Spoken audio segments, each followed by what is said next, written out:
How do we stay inspired?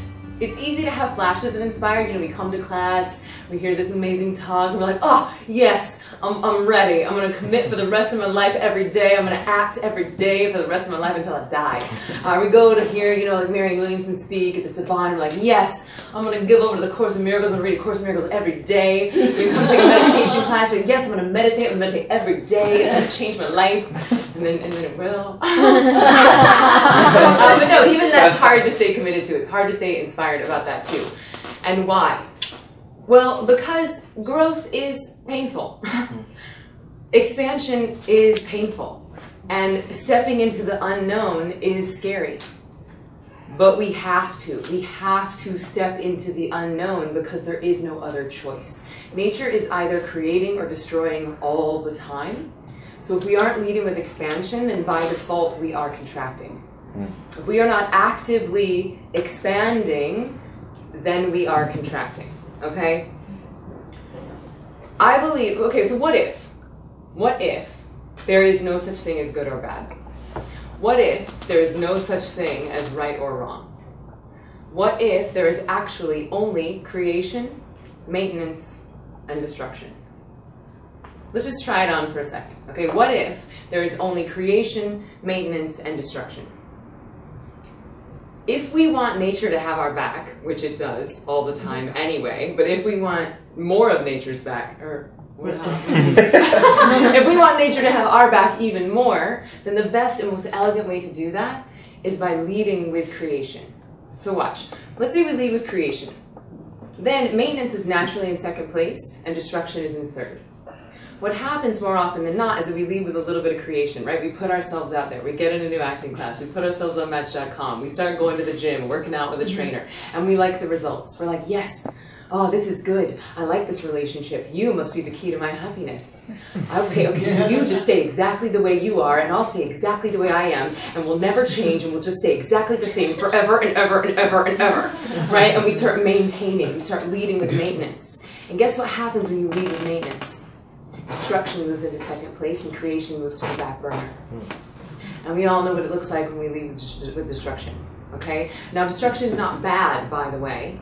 Destruction has a relevant course in nature. It is a relevant part of the pattern. So rather than judging it as good or bad, when we're in those times of destruction, we have two questions to ask ourselves.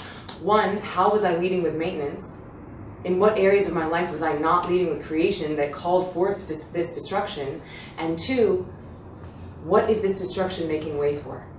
Because every time destruction moves through, it's making space for creation. It is cleaning house for the new.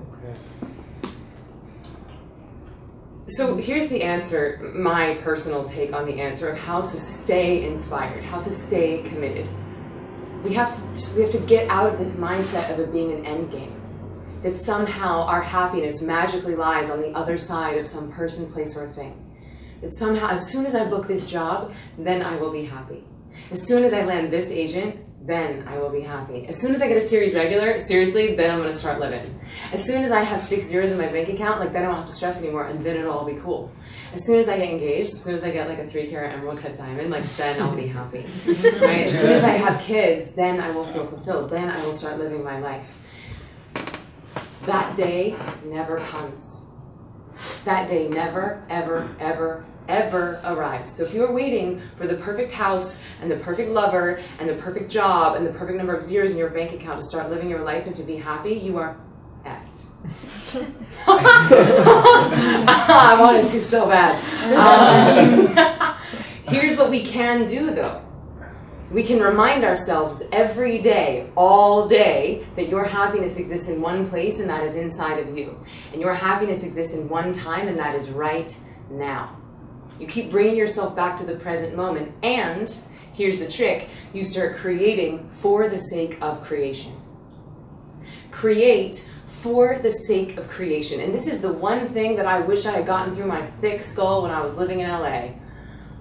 That If you can actually manage to get into that space genuinely and honestly, to create for the sake of doing it, to make the web series, why? Because it's fun to make a web series. To go to the audition, why? Because you'd like to be in the game. Come to class, why? Because you enjoy sharing your gifts with everyone else in this room tonight.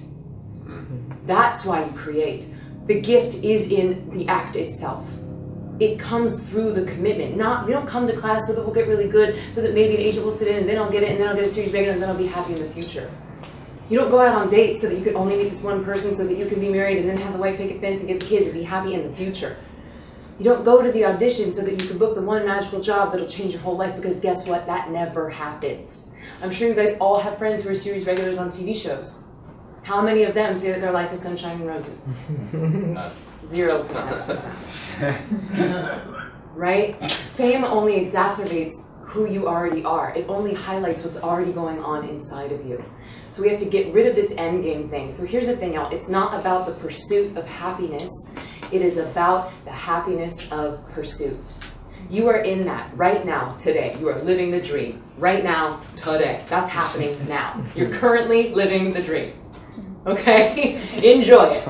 Enjoy. Because here's the thing. If this is finite, we got a finite number of days left on this planet.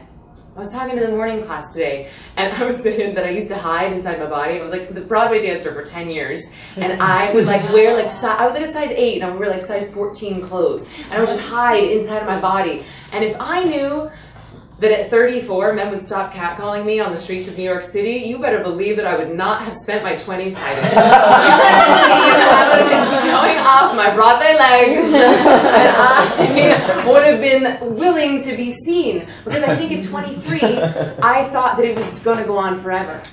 Right? And that I was always going to be hot, and I was always going to be young, and there would always be infinite possibility. And that is not true. Everything changes, everything moves on to a different phase, and that's okay. That is beautiful, because it is not an end game. Your happiness exists right here, and it exists right now. And so when you find yourself, what does Tony call it, the brain drain train or whatever, when you find yourself reviewing the past and rehearsing the future, here's what you gotta do. Stop, take a breath, come back to the right now, wake up your senses. See what you're seeing, smell what you're smelling, taste what you're tasting, hear what you're hearing, feel what you're feeling right now. It will jettison you into your right brain. It will help you to access the right now. It will make you more present for your work, and it will make you more present for your life. Because the truth is, right now, you're great. Right now, you're safe. Right now, you have a place to sleep, you have food to eat, you have people who love you, and you are currently living the dream.